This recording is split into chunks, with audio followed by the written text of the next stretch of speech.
Once upon a time, in a beautiful land far away, there lived a wealthy merchant who had 3 daughters. The eldest 2 were proud, vain, and thought only of fine clothes, jewels, and fancy parties. But the youngest daughter, Belle, was different. She was gentle, kind, and loved reading books more than anything else in the world. She spent her days helping the servants, caring for animals, and dreaming of adventures she had read about in her beloved storybooks.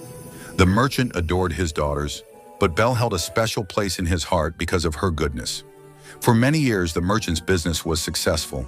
His ships traveled across the sea, bringing back gold, silk, and precious treasures. But one day, everything changed. A terrible storm struck at sea, and all the merchant's ships were lost. In a single night, the family went from being rich to being poor. The proud older sisters cried endlessly and blamed Belle, though she had done nothing wrong. But Belle simply said, "Father, we must accept what has happened. We can live a simple and honest life. That will make us truly happy." And so, the family moved from their grand mansion to a small cottage in the countryside. Belle worked from dawn till dusk, sweeping floors, cooking meals, washing clothes, and tending the garden, while her sisters complained and did nothing. One winter day, news came that one of the merchant's ships had returned. Overjoyed, he set out for the harbor, hoping to recover some of his fortune. Before leaving, he asked his daughters what gifts they wanted if luck returned to them. The older sisters wanted dresses of silk, necklaces of pearls, and sparkling rings. Belle, as always, asked for something simple. "Father," she said softly, "just bring me a single red rose."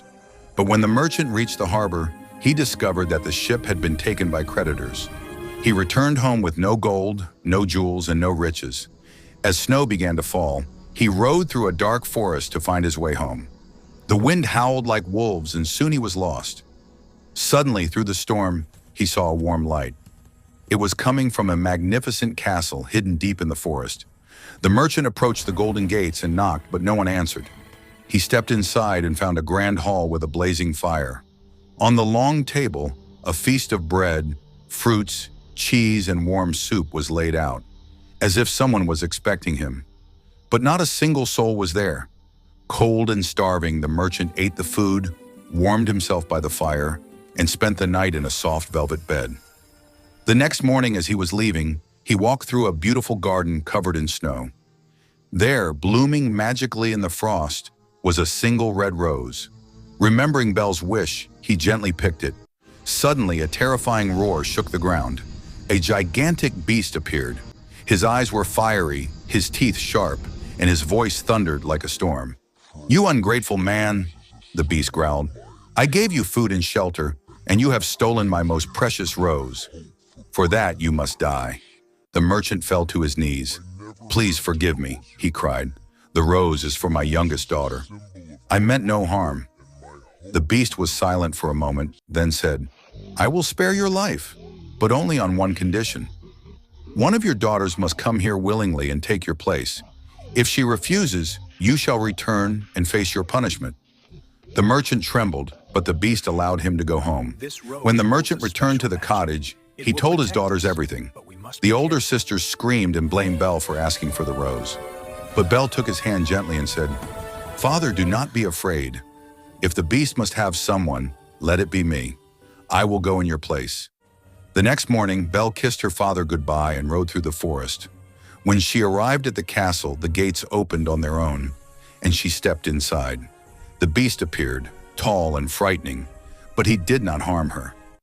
"You have come of your own free will?" the beast asked. "Yes," Belle answered bravely.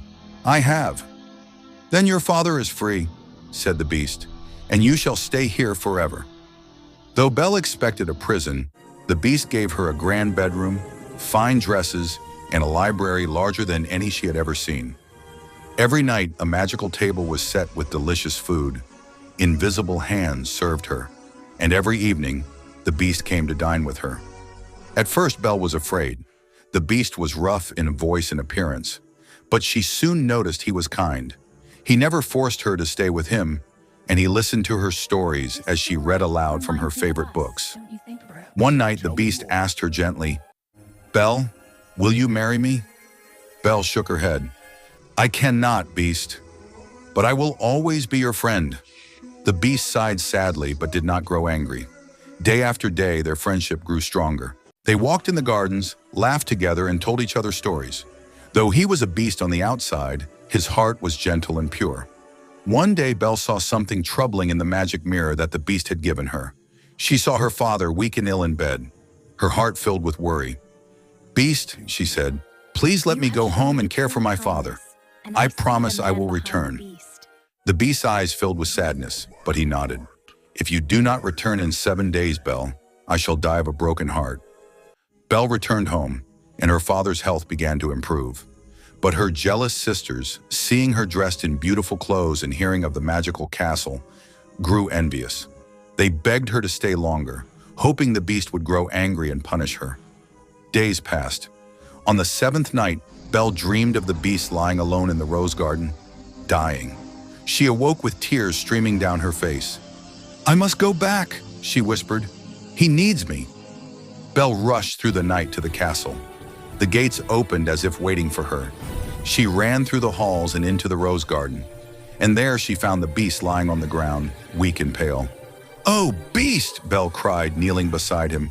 I'm so sorry I stayed away. Please don't die. I can't live without you. I love you. At that moment, the sky filled with golden light. The roses bloomed brighter than ever. The beast began to rise, his fur disappearing, his claws fading away. Before Belle's eyes, he transformed into a handsome prince. The prince smiled at her. Belle, your love has broken the spell. A wicked enchantress turned me into a beast long ago because I had no kindness in my heart. But your love, your friendship, and your courage have freed me. The prince took Belle's hand and led her into the castle. Music filled the air. The invisible servants appeared once more, but now as joyful men and women. The castle sparkled with light. Belle and the prince were married in a grand celebration. Her father came to live with them in peace. Her sisters, who had been unkind, were sent to live away from the castle to learn humility and kindness. And Belle and the prince lived happily ever after. Not because he was handsome, not because of gold or riches, but because she had loved him for who he truly was inside.